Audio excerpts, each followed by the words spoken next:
Qu'est-ce que c'est que ce truc? Ça, Arnaud, c'est un conteneur à puces. Désormais, ta commune abandonne les sacs payants pour des conteneurs. Cela signifie que plutôt que sortir ton sac avec tes déchets, tu sortiras ton conteneur. Ouais, mais bon, c'est bien beau votre truc, mais vous avez vu la place que ça prend? Je préférais les sacs, moi c'était bien moins encombrant. Non, ça ne prend pas plus de place. Regarde, un conteneur à puces de 140 litres comme celui-là mesure 48 cm de large sur 48 cm de profondeur. Si tu poses un sac de 60 litres rempli de déchets sur le sol, tu obtiens à peu de choses près la même surface.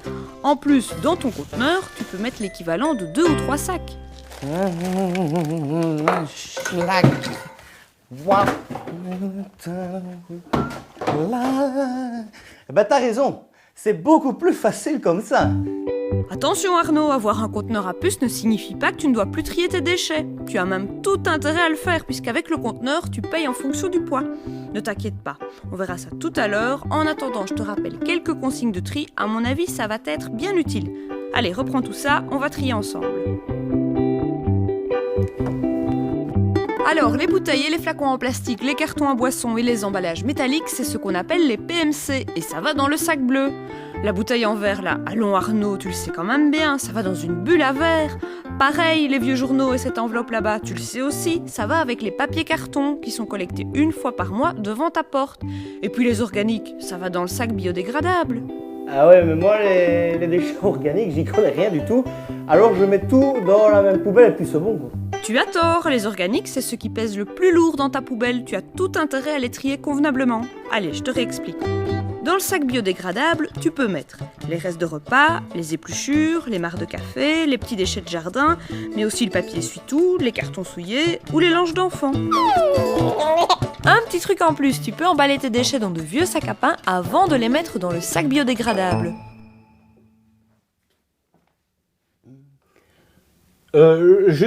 Je sors ça quand moi? Ne te tracasse pas, la fréquence et le jour de la collecte ne changent pas, mais tu n'es pas obligé de sortir ton conteneur toutes les semaines. Bon ça. Je te conseille même de le faire uniquement quand il est plein, ça te coûtera moins cher. Eh ben on a une de bonnes nouvelles hein.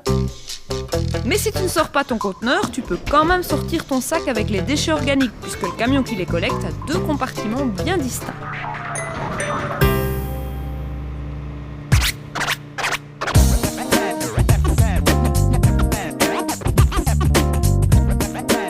Ben tu vois que c'est facile et super maniable. Pendant que tu t'amuses, je t'explique quelques consignes pour que tes déchets soient bien ramassés. Quand tu sors ton conteneur, fais attention à ce que le couvercle soit toujours bien fermé. Ne mets pas de sac de déchets résiduels à côté du conteneur. Et puis fais attention à ne pas trop tasser tes déchets. Ils risqueraient de rester coincés. Et si un voisin vient mettre ses déchets dans mon conteneur, et qu'est-ce que je fais? Tu ne lui cours certainement pas après avec une fourche. Reviens! Et puis si tu sors ton conteneur que lorsqu'il est plein, comme je te l'ai conseillé, ça n'arrivera pas. Et si on me le vole mon conteneur, qu'est-ce que je fais? Tu le signales à ta commune et ta puce sera directement bloquée. Ma puce? Mais quelle puce? Regarde là, sous le conteneur, il y a une puce, tu la vois?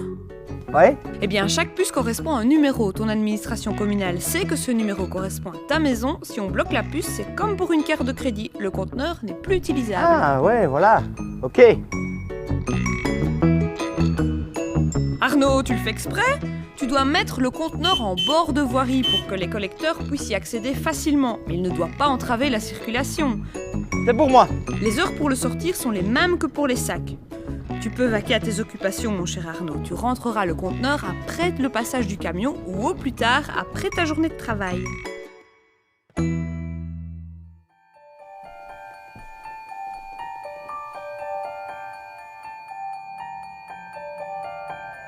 Tu vois, voilà le camion compartimenté. Il a un système caché dans cette petite boîte là-bas qui permet de lire les puces. Le camion reconnaît donc que c'est ton conteneur qu'il est en train de peser. On pèse mes poubelles? Attends, mais c'est génial! Eh oui, on pèse tes poubelles et le résultat obtenu est enregistré là, dans le système de bord du camion. Maintenant, tu payeras ta taxe pour la gestion des déchets en fonction du poids des déchets que tu produis. C'est pour ça que tu as tout intérêt à trier convenablement, tu payeras moins cher.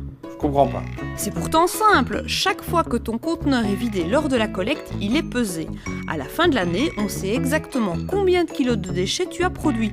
On multiplie ce nombre par le prix au kilo et on obtient ce que tu dois pour la valorisation de tes déchets. Mais ce n'est pas tout. Dans la taxe, d'autres coûts sont compris comme celui du parc à conteneurs et de la collecte des déchets. Le coût de la collecte, qu'est-ce que c'est que ça? Sur l'année, le paiement de ta taxe te donne droit à un nombre déterminé de collectes prépayées. Passé ce chiffre, chaque fois que tu sors ton conteneur, cela te coûte un supplément. Ah bah ouais, toujours payé. Non, pas toujours. Encore une fois, si tu tries correctement, tu ne devrais pas dépasser le nombre de collectes comprises dans le prix. Ah bah tant mieux d'abord. Et qu'est-ce qui me dit qu'ils vont pas truquer leur balance? Ce que tu es méfiant, ne te tracasse pas. Le système de pesage est étalonné et régulièrement contrôlé. Tout le système est homologué par le ministère des Affaires économiques. Bravo.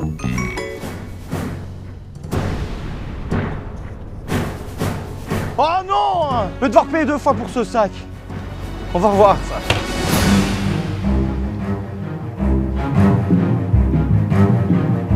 Non, tu ne devras pas payer 2 fois, je t'explique. Ton conteneur est pesé au moment où il monte dans le camion, puis il est à nouveau pesé au moment où il descend. C'est la différence entre les deux qui est enregistrée.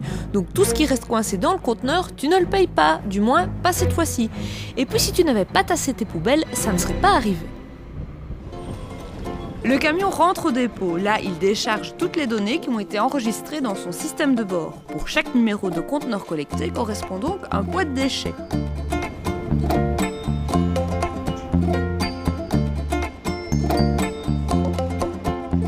Par exemple, ton conteneur à toi porte le numéro 266 171 5 et il y avait dedans 10 kg de déchets. Ce listing est envoyé à ta commune. Là, 1 ou 2 fois par an, on fait les comptes. Combien de kilos de déchets tu as produit et combien de fois tu as sorti ton conteneur. Avec ces infos, on peut t'envoyer ton extrait de rôle avec la taxe que tu dois payer pour tes déchets. Eh ben voilà, qu'est-ce que j'avais dit, hein?